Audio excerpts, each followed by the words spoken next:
Larry, Gaier, welcome to the show. I'm excited to be here, man.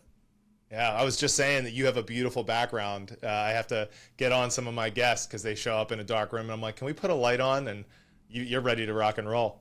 Yeah, well, I talked to Sean, that I work with, CEO of Active Life, and I was like, how do I not shit the bed from just a basic standpoint on Derek's podcast? And he gave me a 9 bullet point set of instructions. So wow, you've checked off the first one. Yeah. Way to go, man. Way to start. Well, hey, I think you and I have some areas of commonality in how we got started into the fitness industry, and one of those being that we both started in more of a commercial gym setting. Can you speak a little bit about those experiences for you prior to getting started with Active Life?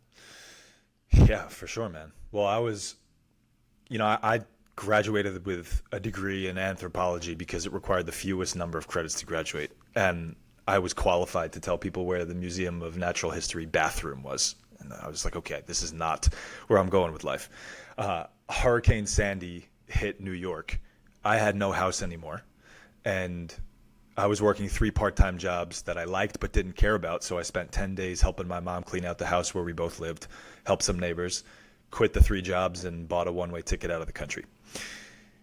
After a year in a bunch of different countries and a bunch of different tasks and roles that I know you probably want to unpack later, which we can, I came back and I had $200 left in my bank account, so I needed to do something. I ended up using a guest pass to get a free workout in at the commercial gym that opened in the wake of the hurricane that I couldn't afford to go to for $60 a month. My friend got me in. I squeezed every drop out of that 3-hour workout, got my ID back on the way out, and when the membership consultant tried to sell me on a membership, I asked her for a job.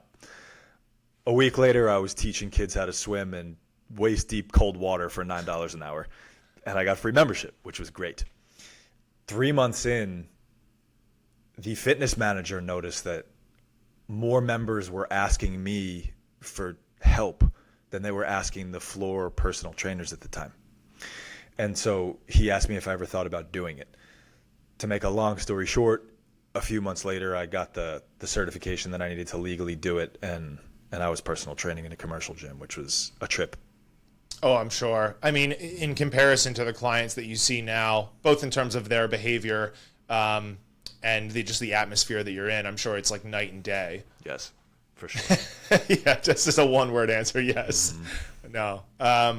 I totally get it, and I had a similar experience both coming from the university where we would work with some of the staff as well as working inside of more of a commercialized based gym, and then transitioning into more of the CrossFit side. It was a very eye-opening experience, without a doubt. Well, what were some of the biggest changes that you saw? Personally, I think the one-on-one nature and the education level of the clients. So I found that in the commercial gym, it was just this complete and total circus free-for-all. And whereas when you would get inside of more of a CrossFit-based model, it was that the clients had this willingness and this yearning to want to educate themselves on basic bodily maintenance, how to move properly. They just trusted coaches more, and there was this like appreciation for authority inside of the facility, and I think that spoke volumes to me, and made me even want to be a coach that much more. So yeah. So you had it sounded like you had a more motivated client to not only for the results that you were promising, but to understand the whole thing that you wanted to give them more deeply. So they were the kind of person that would be more likely to have what you were trying to give them in the first place. For sure. And I think a big part of that was the fact that they got to see people that were like them doing things that they never thought they would be able to do, right? So before, if you go into a gym and you see someone doing a lat pull down, it's like, yeah, big whoop-de-doo. Not that I have anything against that movement, but there's not a whole lot of glamour, right? Whereas when you see a 40-year-old mom kicking up into handstands and, practicing being inverted, you're like, wait a minute. Yeah, like, as we say in the industry, that hits different, right? Than a pull down. I don't want anyone to think that I was serious about saying that that's an industry term. I don't think it landed as a joke. Sorry. No, you're good. You're good. So at what point did you transition from the working inside of this commercial gym to wanting to start your own business?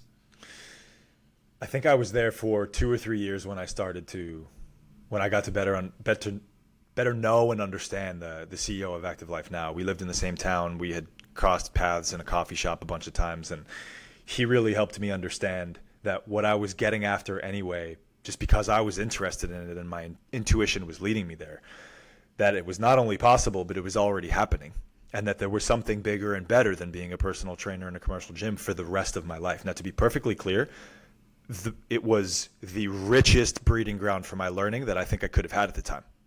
Being in a commercial gym with 5,000 people, all of the equipment that I needed, and people that were ready to start talking and learning. With all of the reading and researching I was doing, a commercial gym was the best place I could have started. I broke a lot of eggs. I learned a lot of things, and I wouldn't be half the person that I am today if I did not start there. So I'm grateful that I did. To people that are working there now and listening to this, I don't want this to just be a beatdown session of working in a commercial gym as a personal trainer. Incredibly rich learning experience. The shift happened when I realized that I was hamstrung by the corporate structures that prevented me from making it easier for me to give more to my clients and earn more in return in hours that avoided burnout. In other words, I was working between 30 and 35 floor hours per week, which, just so you know, what I strongly recommend now to the hundreds of coaches, clinicians, gym owners that have come my way and gone through our education. I cap floor hours at 25. If anyone is asking what's a good number of floor hours, 25 is a hard cap. Because if you are going to do the kind of job that I would expect someone in this field to do, everyone here knows, you know, that it takes more than 60 minutes to give a 60-minute session. It takes more than 60 minutes worth of energy to give a 60-minute session. It takes time and energy before, after, in between, all of the places. So when I was at 32 hours on the floor, I was at 45, 50 hours total between education, communication, support around sessions, traveling to work. I was still skateboarding to work, even in the winter for the most part. So that took some extra time. And I couldn't afford to take my girlfriend out to dinner. I was living in New York with my mom at the time, making $3,300, $3,400 a month. Not great where I lived. I was helping my mom pay rent. I couldn't do a lot of things.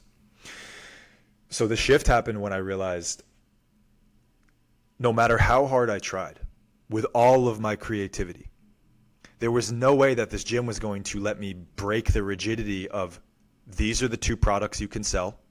This is what they will cost. This is what you will make from it. I had clients who didn't need my hand holding anymore. They didn't need to see me 3 times a week anymore. I decided that. They agreed. But what was I going to do? Send them back into the, like you said, the circus of the gym floor for them to figure it out by themselves in between the one session we had a week? It doesn't work, man. So I knew that if they followed my guidance, they would continue to make progress at a faster rate than when I was just seeing them 3 times a week, because now I can write them 4 workouts a week because I trust their competence and their confidence, and so do they. How would we do this? Well, I could write their program, but I don't want to do it for free. So, hey, gym, commercial gym, corporate, higher up, or whoever you are, what if they paid $300 a month, $400 a month in a 4-pack every month or whatever it is for me to write their program that they execute on their own? It gets processed in the system this way. I get the money for that. I do it in a 1/5 of the time. Everyone wins. Member gets more. Coach gets more. Gym gets more. No, not going to happen. So I knew I had to leave. I was making 38 cents on the dollar. And once I realized that my clients were there for what I was giving them. They weren't there for the gym. They weren't there for the community. They weren't there for the equipment. They weren't there for the space or the lighting or the sweatshirts or the smoothies. They were there for what I was doing for them. The crazy idea came to mind that I think wherever I go, they would follow.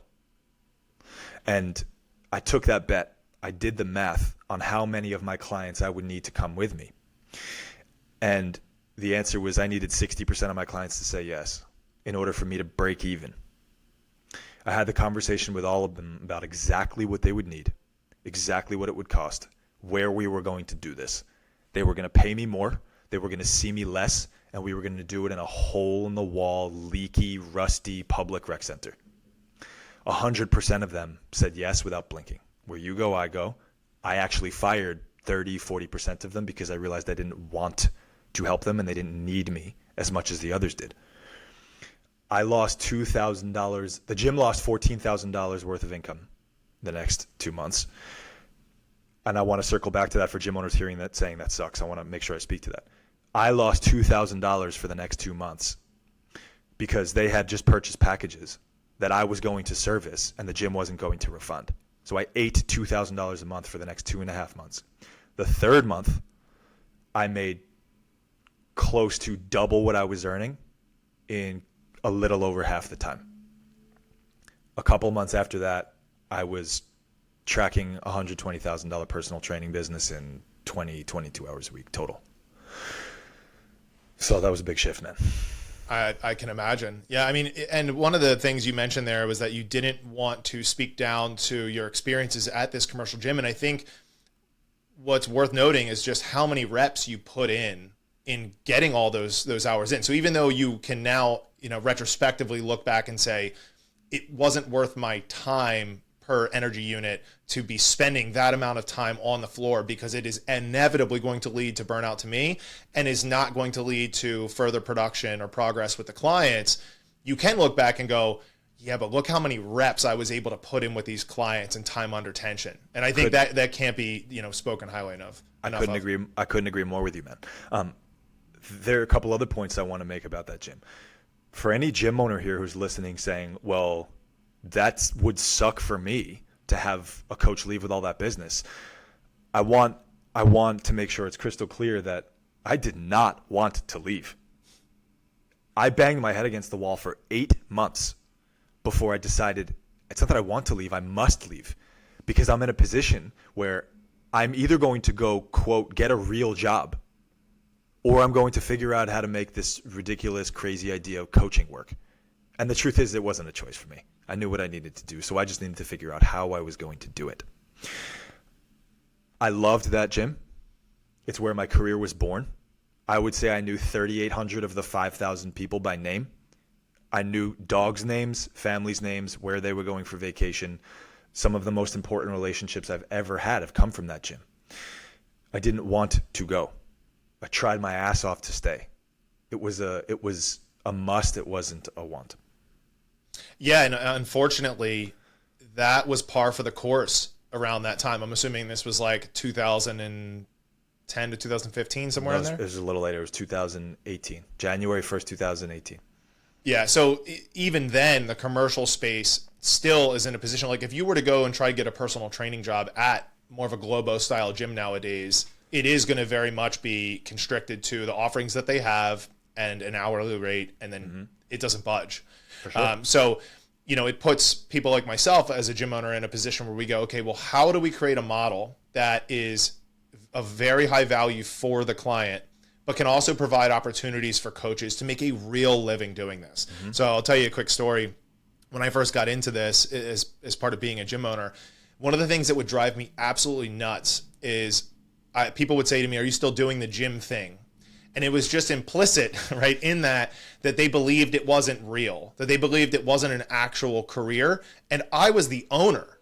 So, and this was back in, we'll say, like 2011 through 2015 or so. And then I think beyond that, people started to get the scope of things and understand, like, okay, no, this is sticking around for the long haul. But I think it speaks to how people viewed gyms, especially one-off gyms where they weren't these large conglomerate commercial-based gyms. They viewed it as a hobby. And we're now finally getting into the point where you can create real careers, not just for yourself, but for all of your employees, if you set it up correctly. And we'll dive into that more later, I'm sure. No, full agreement. And the truth is, it's much less about the kind of gym or the size of the gym as, to your point, what's the model that you're putting in place? So, for example, we currently mentor a gold gym in Newburgh, New York, that has tens of thousands of members, I believe. And there are career coaches there because things like you said are structured in a way that client gets more, coach gets more, gym owner gets more. They're the number one. We've been working with them for 2 years. They're the number one Gold's gym in the world. And the funny part about that is they're literally almost the polar opposite of what Active Life is from a model perspective. Yes. Yeah, but it doesn't. But I guess the key there is that the principles can still apply, especially in a vacuum or in bubbles within that business. I mean, with 10,000 clients, they're not all doing the same thing. Like you can have pods or sectors that can focus on different people in different niches. For sure. Look, the truth is, two things need to be true: values need to align, and systems need to work. And if the owner of this Gold's Gym, who's a great person and a great business owner, if the owner of this gym decided my values now are such that I want 100% of the members in this place to get this, they would change the model of their gym. The values are such that I want those who are interested to get this. Yep. So yeah. Absolutely. Now, what transitioned you from running your own business, right? Obviously getting to a place of success with it, to wanting to onboard with Active Life? It was really simple for me, man. I was in a position where I was full. I had a waiting list. I was turning people away every week. And the biggest frustration is that there wasn't anyone else near me that I trusted to regularly send all the people that were coming to me with the problems they were coming to me. So one thing that I am incredibly grateful for about Dr. Sean, the founder and the CEO of Active Life, is throughout our working relationship and our personal relationship, he has always created a space for me to explore what is most interesting and inspiring for me to explore, irrespective of how it impacts the company. If ever what I'm doing is in competition with the company, he would be the first to tell me, here's how you should go about doing it. And then we would both decide it's not a good idea for me to be there anymore.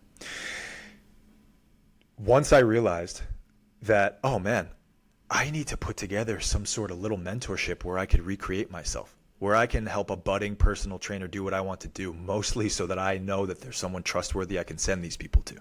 A client gets a win, a coach gets a win, they can create a career, and I can have peace of mind that there aren't 15 people that are continuing with the problem they've been continuing with just because I don't have the time and the space to help them.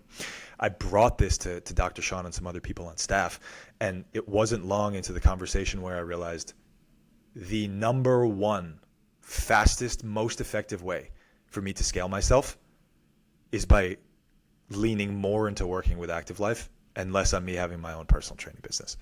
And it was really hard for me because for a long time, personal training was something that out of bed, tired and hungover. I don't drink, by the way. I'm just using it for effect here. I would roll out of bed and I would conduct a one-on-one session on international television live with zero preparation for anyone. It's rare. There aren't many things that I feel that way about. And for a long time, I felt that way about personal training. I still do. But at that point, it was something very hard for me to let go of, largely because it was the only thing that I felt like I could be world class at the time. And so to me, the greatest value I could perceive giving was continuing to personal train. And then I realized, well, what do I really want? It's not recognition for personal training. It's for everyone to be better.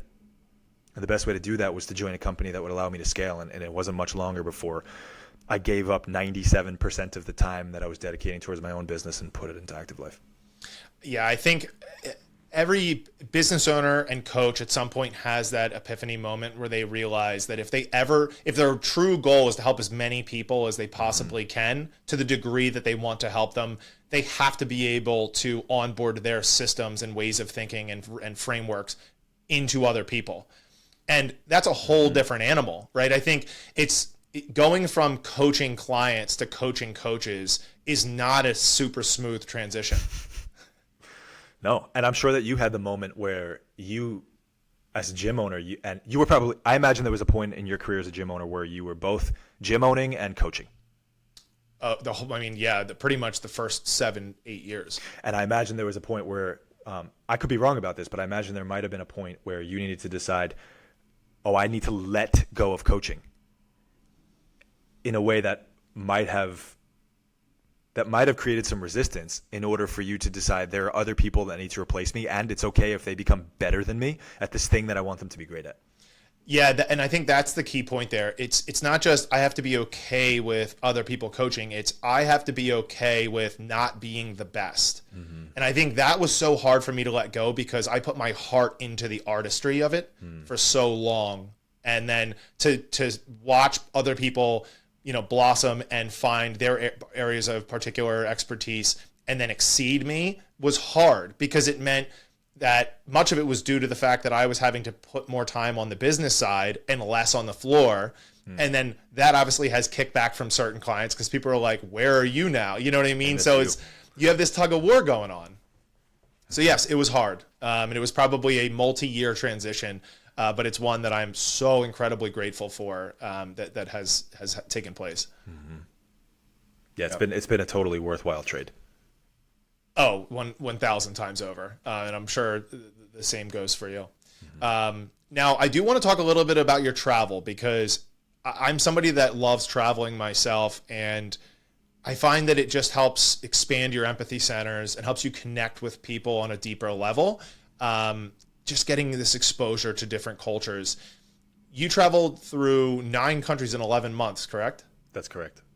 How was that experience, and which countries did you visit? Oh, well, hell of a question. How was it?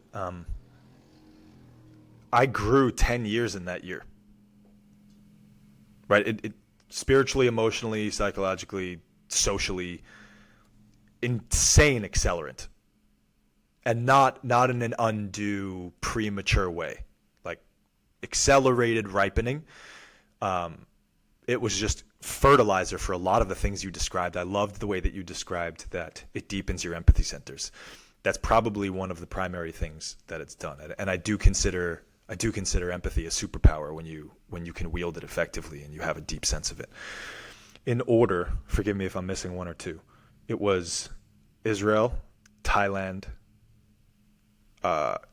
Cambodia, and then to Europe, Belgium, France, Austria, Norway. I might be missing one or two, but a bit of popping around. Yeah, a bit of hopping around. Yeah, I mean, in hindsight, do you feel like you were truly present during that entire trip? Was it easier to kind of just take it all in as it came?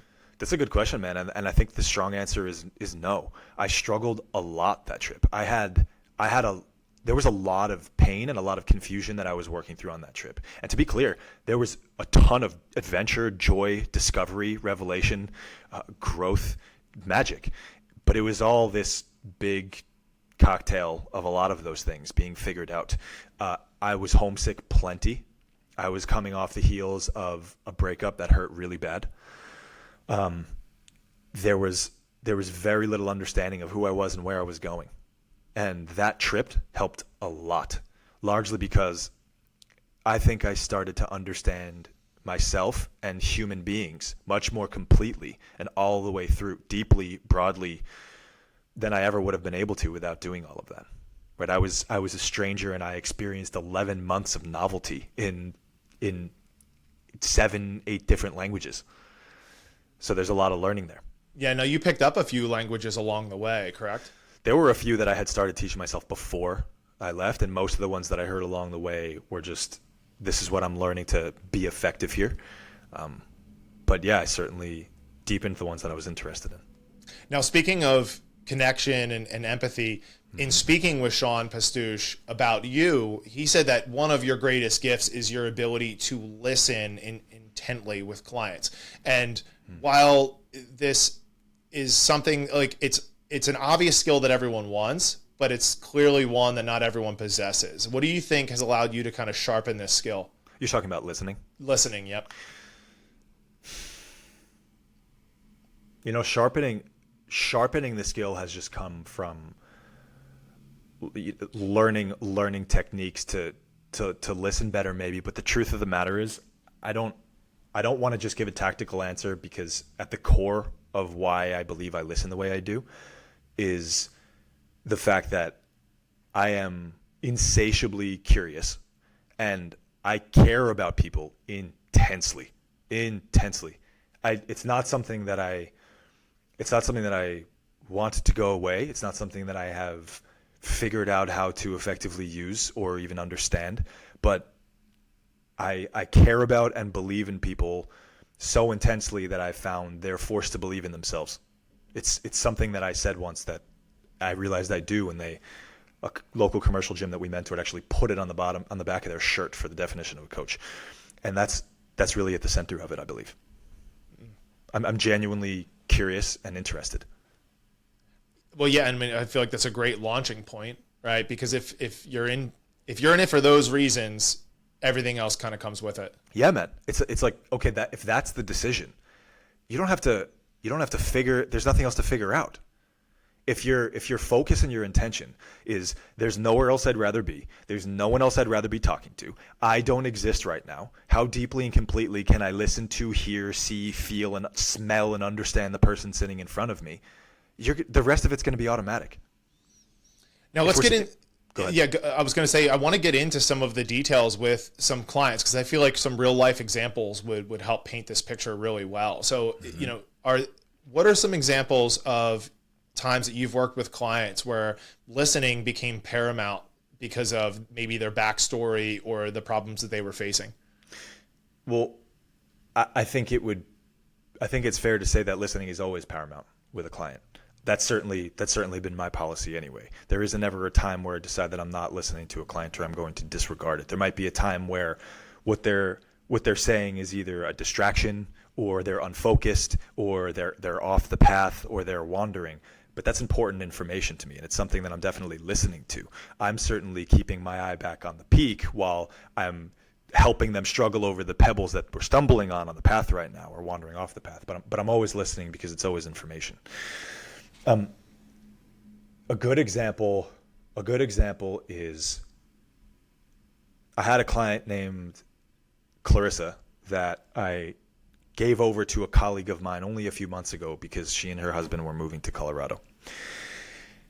And 3 months into our relationship, I started to hear that consistently the number one thing that was holding her back was the intensity and the volume of stress that she was experiencing from work.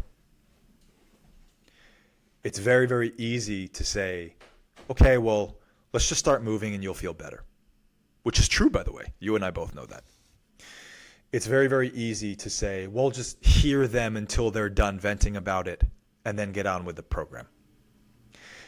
Many people might find contention with the fact that my decision was to ask her question after question after question until she decided that she needed to quit her job. And she did. And she attributes 100% of the reason that she felt capable and confident of quitting her job to the work that we did together. It wasn't 2 months later that she was in her dream job. So yeah. That to me is a huge difference. Yeah, 1,000%. I mean, I think that the stress component is arguably one of the hardest to navigate as a coach because it often involves things like insecurities, jobs that people hate and feel stuck in, family matters that people have been dealing with for years, if not decades. And you're trying to work through a mess that you weren't part of the origins, and that is hard for you to truly understand because you're getting into the depths of somebody else's web of a life. And it's very difficult when you know that the reason for much of the suffering, especially the unnecessary suffering of your client and their lack of adherence and trouble sticking to a program comes from the fact of due to all these external factors. That's really, really hard work to get through. But as you mentioned, it is so incredibly rewarding for us as coaches, but also for the clients when we can do that deep work. You're making my head spin with how much energy I have for what you're describing right now. One of the things that I think made it very, very easy for me to do this consistently is I've done a bunch of hard things. I go there, right? So there are things that we're all afraid of. There are things that we're afraid of externally, like you described. There are things that we're afraid of internally. I don't hide from any of it. I've gone there every single time, all the time with myself. Maybe I'll give myself a break, but depth of understanding is something that has allowed me to say, okay, this is a disgusting, greasy hole, and I'm going to be okay. And in trusting that I will be okay, it makes it easy for me to remain calm and grounded for other people when they're struggling with adversity. So the fact that I can remain emotionally grounded and calm for someone who's dealing with that, I believe, has made me attractive to the people who have been struggling with the deep things and made me feel very safe for them to be able to reveal them. And I think that one of the things that many, many coaches might struggle with, even if they intend to want to be able to help someone, by the way, when I say coach, I mean business owner, gym owner who leads a team too, because you're coaching. You know this better than anyone. If you don't feel safe and collected and capable of sitting with someone through their most uncomfortable moments, not only will they feel unsafe with you, not only will they feel that they should not trust you, but I don't understand why they would. Why would you trust someone that might be volatile to fear that you're experiencing? That's the last thing that you want. So one thing that I constantly encourage myself and other people to do, if you want to be able to more effectively lead people, is make sure that you are always leading yourself through the scariest, most painful aspects of your internal world. And the more of those that you can face and reconcile and walk away from, cry or no cry, the more easily you'll be able to lead other people through their own discomfort. And that's the kind of thing that makes my clients say that I'm cheap at $150 to $185 a session that might last 40 minutes and make a 7-8 year client, which is currently my shortest coaching relationship, is with a 7-year client. So with respect to what you were describing with their external world, it's making sure that you are consistently and confidently navigating both your external and your internal world, so you have the software to be able to help other people download and upgrade their own software. Yeah, I mean, that's solid advice, because ultimately what helps clients the most in these situations when you do get into the depths with them is reframing. But in order for them to trust your reframing and your perspective, like, you have to have established a really, really high quality relationship with them. And much of it comes by the way of being vulnerable yourself. Yeah, 100% agree. I think that, the words trust and vulnerability are key there. I'm with you. Cool. Now, one term that gets thrown around a lot nowadays, and I would say it's probably relatively new, is mental masturbation. And this falls onto the side of things. This falls on the side of things where we start now talking about creating action plans for clients and helping them get through. And I would define mental masturbation as going through the motions in your head over and over again without ever actually doing anything. I think great examples of this are like people that read books endlessly but aren't actually applying any of the information, right? Perfect example. Yeah. Perfect. So when it comes to clients, it's like, now once we flip this switch, not that we turn the vulnerability and the learning experiences off, but that now we're starting to work in more in the direction of like progress, adherence, developing an action-based plan. How do you get clients to stop that, quote unquote mental masturbation where they're just going through the motions? Mm-hmm. I don't know that I get them to stop that as much as I do focus them on the thing to do. And then over time, their own reward system starts to pay them for doing instead of thinking. And then their behavior just tracks the doing instead of the thinking habitually. That takes time, but that's typically what it is. It's Pavlovian, right? So it's you do, you pursue, you get a result, reward or punishment, and then you do again. And the purpose of the coach in that place is to catch them on the other side of the execution and walk them through, how'd this go? Why'd this happen this way?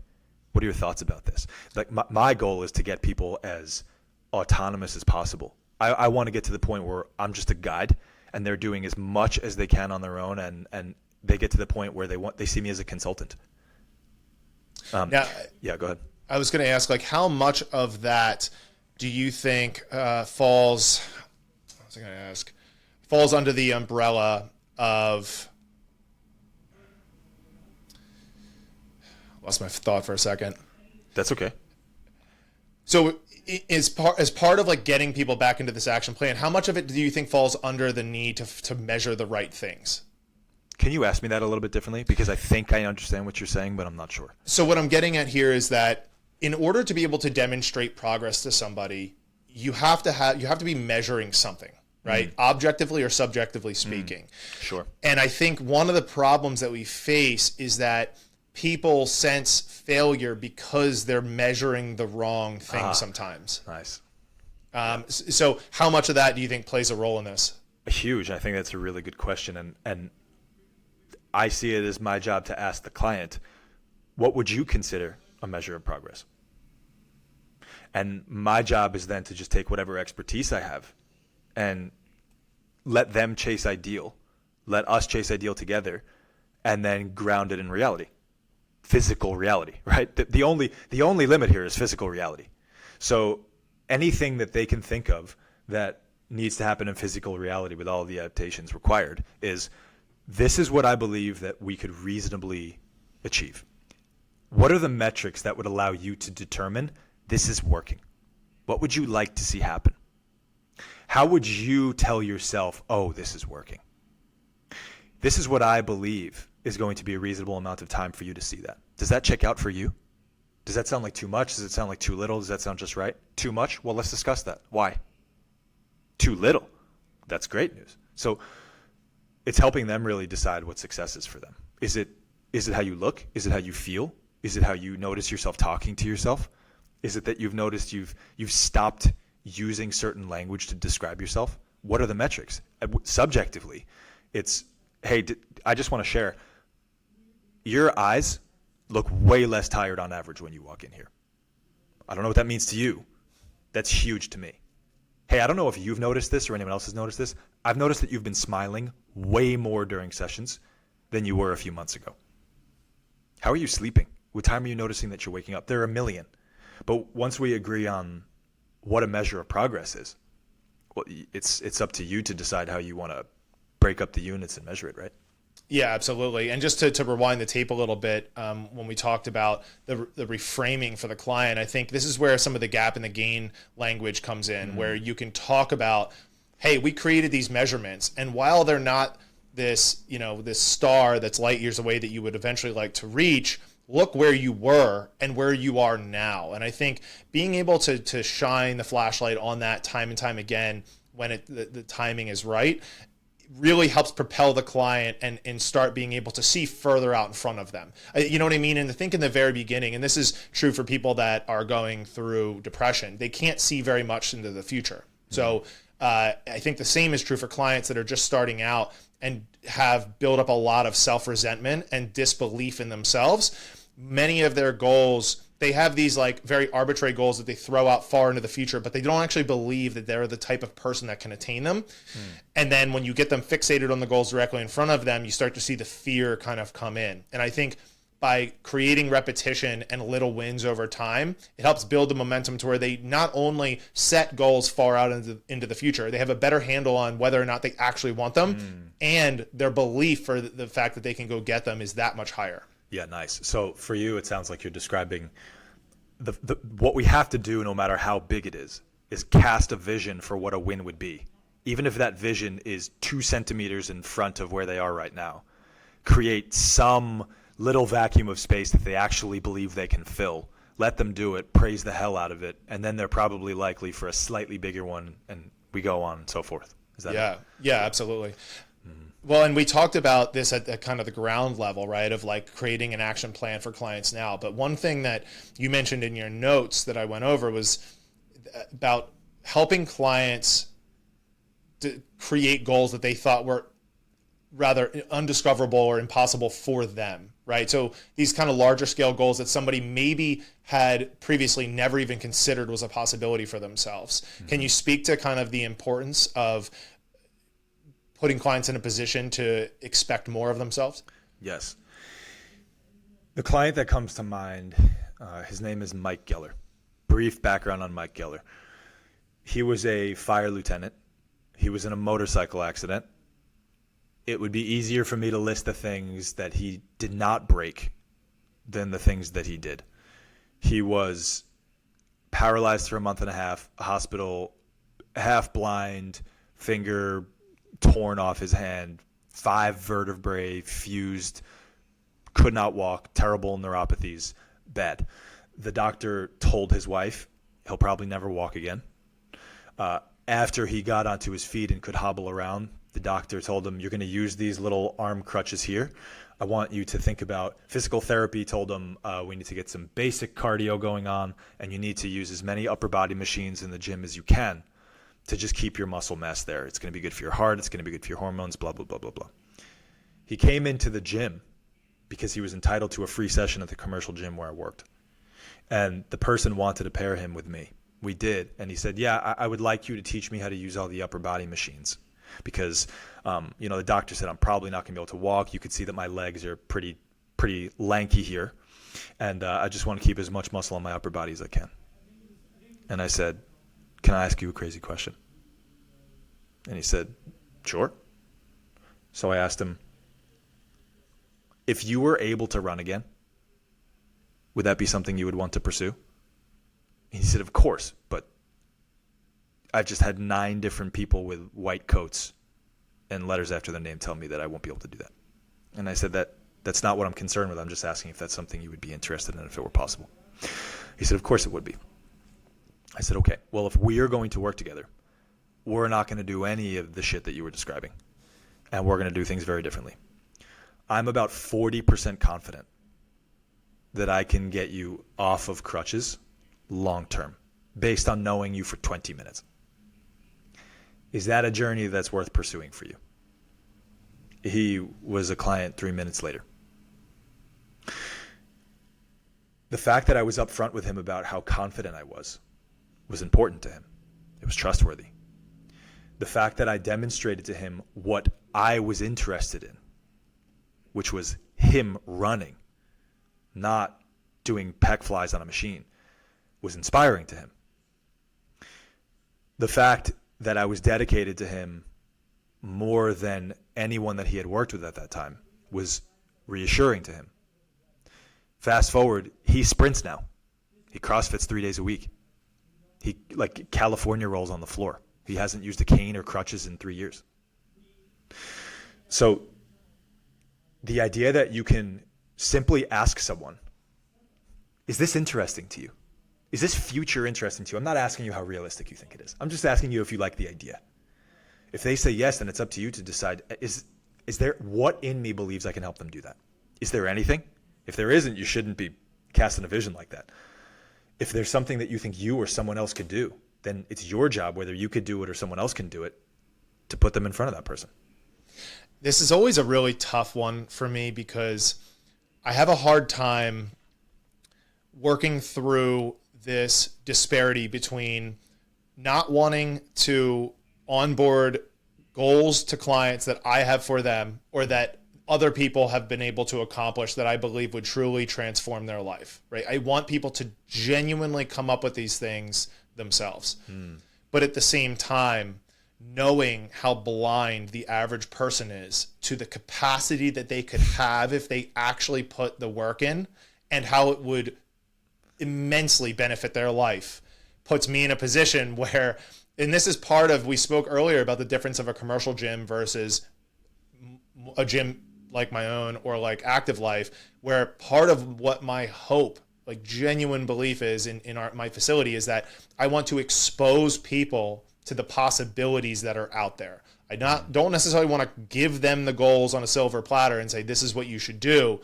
But I really want to show them that there are 70-year-olds that run marathons all the time. Yeah, I loved that you had the post around, you're telling me that age isn't real because I'm 34 and I'm sitting here in the field with my dog. Go look up the Centenarian Olympics.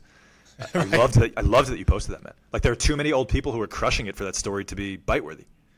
Right. Well, and at the very least, it just puts the agency in your hands, which is what you want, right? You want the clients to realize that they are not a product of their circumstances. They're a product of their choices, and that's okay. You nailed it with the quote on that post, if I'm remembering it correctly, which is my knees are bad because I'm old versus no, my knees are bad because I made poor choices for 20 years.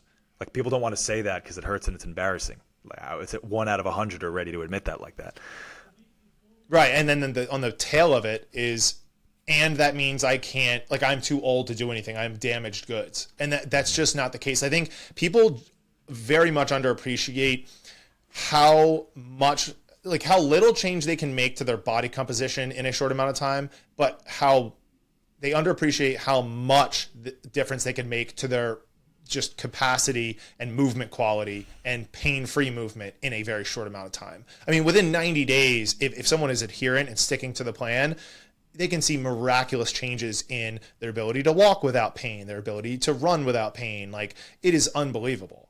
Yeah, you won't recognize yourself if you really do the thing. For sure.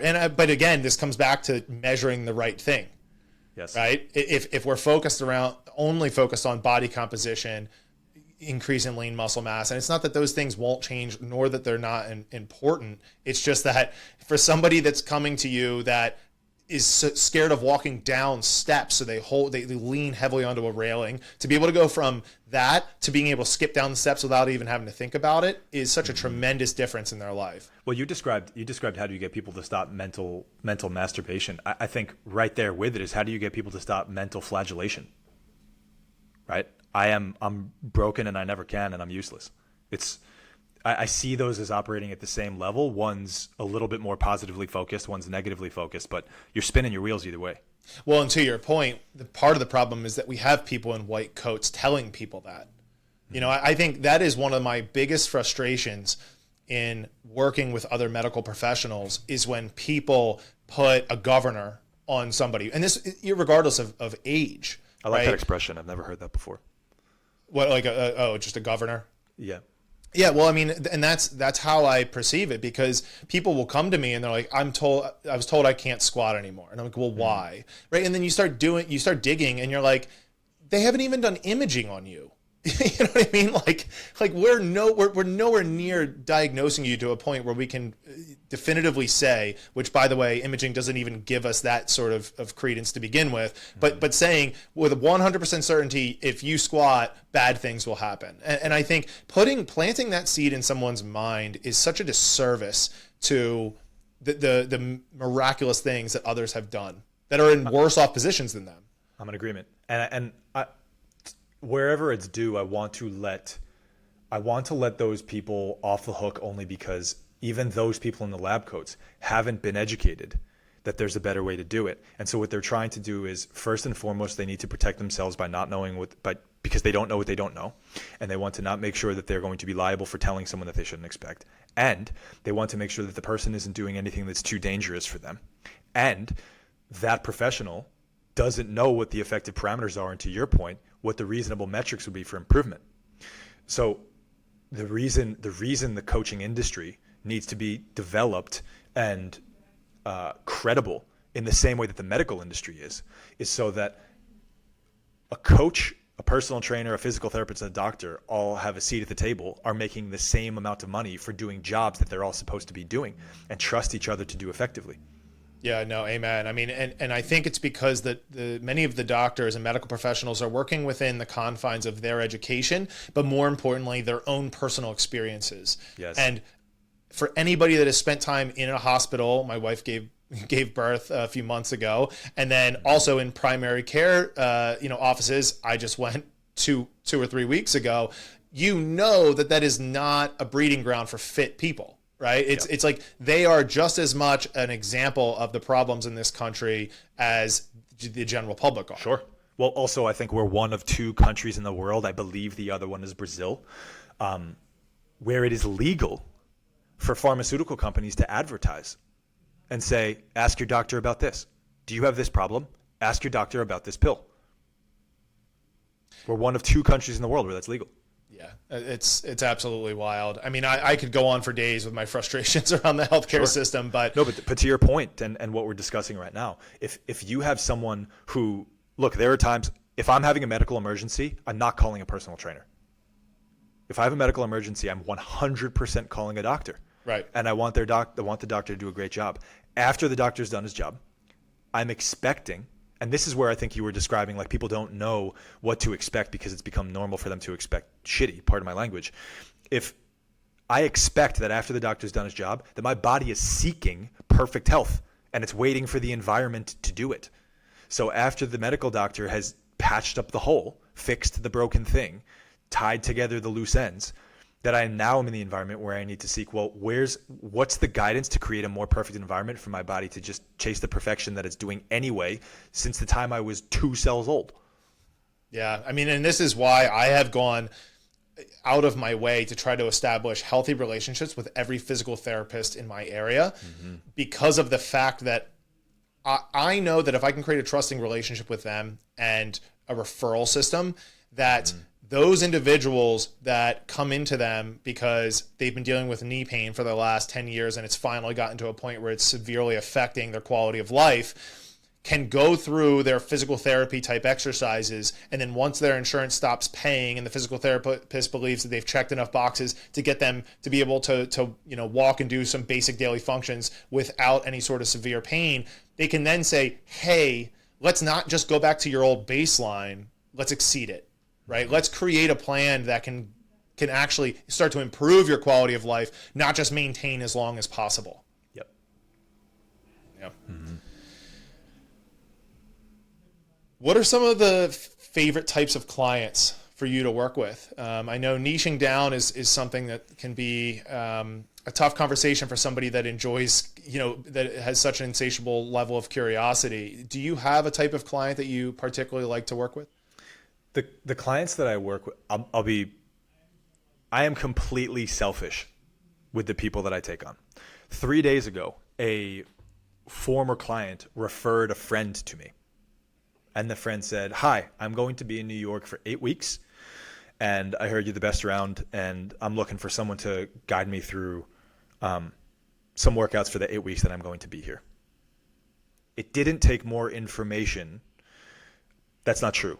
I asked if there was anything in particular he was struggling with. And he said, nope, just trying to maintain the fitness that I've been working on with my coach at home. No other outstanding problems that you're trying to solve. Nope, just trying to not fall off for 8 weeks. It didn't take more information to say, I know the perfect guy for you. Utterly uninterested in helping that guy. His problem is absolutely worth solving for him. Utterly uninterested in doing that for him. So I'm completely selfish about the people that I take on. And the people that I take on look very different. What is consistent about them is that I'm inspired to help them with whatever they're dealing with. So it could be, doctors told me I'm going to be paralyzed. I want to sprint. It can also be, I am an absolute nervous wreck and I just want to feel like I have some sense of control in my body. It could be, I need to lose 25 pounds so I can feel confident enough to join a dating website because my biological clock is ticking and having a baby is the most important thing in the world to me and I'm too afraid to make a profile picture because I don't like the way that I look. If the story is inspiring to me, I'm in. What needs to be true about all of them is that they're focused, they're committed, and they're compliant with the program. If you do what I tell you to do, that we've mutually agreed is a good idea for you. Like you said, are we measuring the right thing together? Once all that's been established, if you are someone that I can trust to do what I tell you to do and argue with me and tell me whether or not it's right or wrong so that we can determine whether or not there's a better way to do it, I'm in. I'm going to do more for you than anyone you've ever met. If it starts with me being interested in the person. So do you think that for you, in large part, it's not the actual story itself, it's where the person is on their journey? So for instance, the client is at a point where they've had enough time to tango with the problems that they're facing to genuinely appreciate the path forward. That's a really, really good description. And I appreciate that you teased out that from what I was describing. That's much more close to what I'm most interested in. Yes, it's not the story itself. It's where they're at in it and what they've had to do to get where they are and what would be required for them to move forward, for sure. Yeah, because I mean, a great example of this is I've had clients before that have come to me. So we've been open for almost 12 years now. And we've met Congratulations, people. by the way, man. Oh, thank you. It's a really big deal. No, I appreciate that. So we've had people come to us 5 years prior, right? And the things that they were saying and the things they wanted to accomplish were very much surface level. They were very scatterbrained in terms of their goals and what it is they wanted to be able to do in a short order. And their thoughts around the types of training it would take in order to accomplish those things were very misguided. Mm-hmm. And at the time, they just weren't a good fit. And these people then came back to us years later and their story was less about, I want to look a certain way for a wedding, or I want to lose weight because, I want to, whatever, look better on the beach. Not that those are bad things by any means, but it started to become more, hey, I have kids now and I can't get on the floor and get back up. Like, this is a problem. Like, I want to be able to play with my kids without pain, right? Or not be able to take them outside and do things because I'm afraid that if they run off, I can't catch them. And it's like, okay, you're at a place now where you're coming at this from an angle where you're going to genuinely appreciate the progress that we make for you. Yep. Yeah, and you teasing out the part about them being at a point in their lives where the thing is so critical and so important that their energy around that path is higher is spot on. Yep. And it makes the experience from the coaching perspective that much more special. That's the kind of thing that you talk about with your family at Thanksgiving dinner, man. Yeah, and it's the kind of thing that I talk amongst my coaches with, right? Like, when they come to me and they're like, you wouldn't believe what Mary did today. And then they're just like, over the top excited to tell the story about where she was and now where she is and how it's going to affect her life. It's like that's the coolest part, man. And think about how much energy that adds to your entire business when everyone is talking about a story that you shared that both coaches and other members can get excited by. Yeah. Yeah, I mean, it's an amazing part of the community, both amongst the coaches and the members. It's great. Well, hey, Larry, this was fun, man. This came on the back of me traveling across the country for the last 12 days or so. So it was nice to kind of get back into the booth and to jam on a podcast. I hope I helped you shake the rest off, man. You really did. So probably the first time I've ever gotten into the middle of a podcast and been like, I need to think about that for a second. Nice. But this was fun, man. I knew this was going to be an amazing conversation based on our previous conversation that we had. And, I'm really excited about everything that you're doing and everything that's going on over at Active Life. Thanks, man. I feel like there's a lot we could talk about, and I'm looking forward to doing more of it, man.